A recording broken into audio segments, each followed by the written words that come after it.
Yes. Don't start the timer yet because I've got to just. The microphone's over here and the props, whatever I have, is over there. So. And it should be easy for you to navigate it over here. Easier to do that. Switch that right there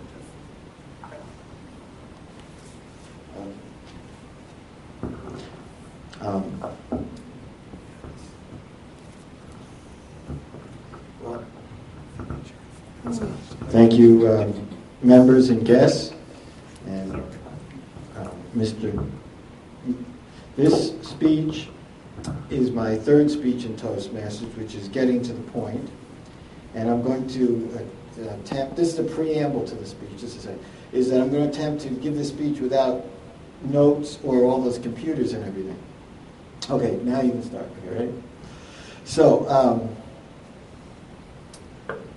The title of the speech is Playlist of Books. And what I'd like to show you, and Patrick, maybe if you sat over here, you could see this better. And Tanya, because what I have here are books. These are books on speeches,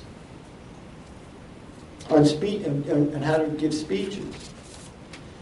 And what I have here is an iPod. And all these books fit on this iPod. And what I'd like to do is share with you some experience that I had over the last 4 or 5 years with the intention of what benefits, such as Polly, you mentioned that you have an empty nest syndrome. It's not a syndrome, but an empty nest situation, which is similar to me. That's why one of the reasons I'm up here talking about all these books that I've listened to on audio tape while driving around in my car. Now, for example, it all started because our youngest son started going to the Landmark School. And I don't know if anybody know the Landmark School? And I didn't have very much to do exactly with his matriculation there and the choice, but in any case, they had Jonathan Mooney there one night, and Jonathan Mooney is a graduate of the Landmark School, and he couldn't read or write until he got into the 6th grade. And he was labeled stupid, lazy, and crazy because he couldn't read or write. And his mother started reading aloud to him, and he started doing voice dictation, and he was there with all these Landmark parents, 28 years old, for a book signing called Learn Outside the Lines. And he was walking back and forth saying, and I still can't read or write in the conventional fashion. But what he had done is voice dictation to write and to listen to books. So I said, what a great idea. So I've actually read in the last, just driving around in my car, I've read Good to Great, 7 Habits of Highly Effective People. I started this process, The E-Myth Revisited by Michael Gerber. So I have tons of business tips. I can be doing business tips from now until, I don't know, whatever. And, they said on, I shouldn't say that. Good to Great by Jim Collins. Mostly, this isn't for everybody. My son, he can't listen to an audiobook.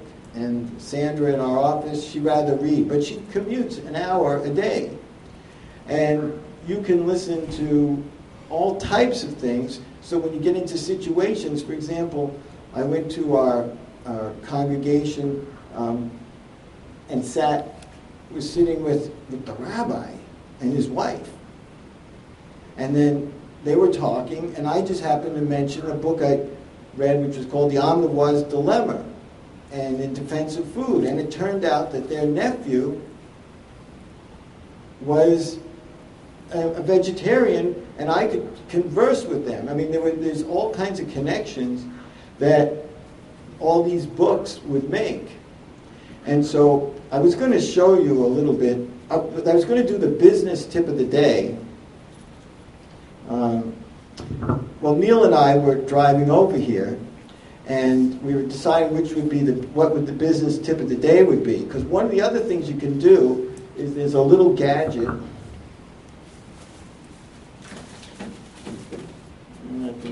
Well, there's a wire anyway. There's a wire that you plug in your iPod, and it plugs into your cigarette lighter, and it turns your iPod into a radio transmitter so that you can turn the radio to a certain station, and everybody in the car can hear it. And so what I'm going to do, I got the right pocket.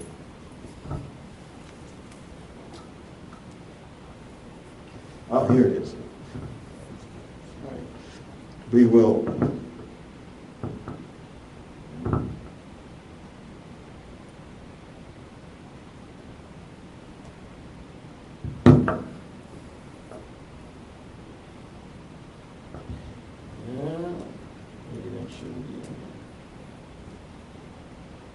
If I can, is that, because I get this a lot, is that people, because they hear this whole notion about the fact that I can't raise my prices because I'm in the commodity business. I'm selling the same thing everybody else is selling. How can I raise my prices?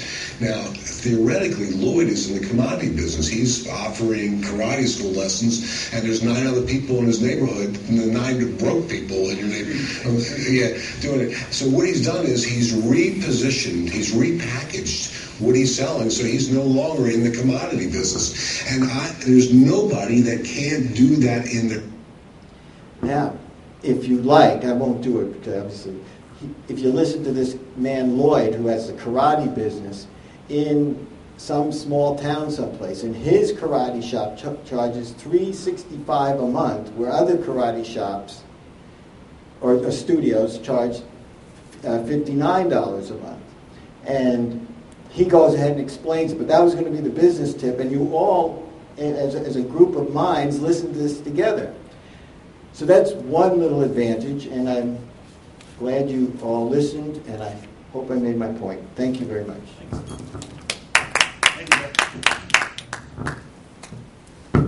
Thank you, Adam Toast.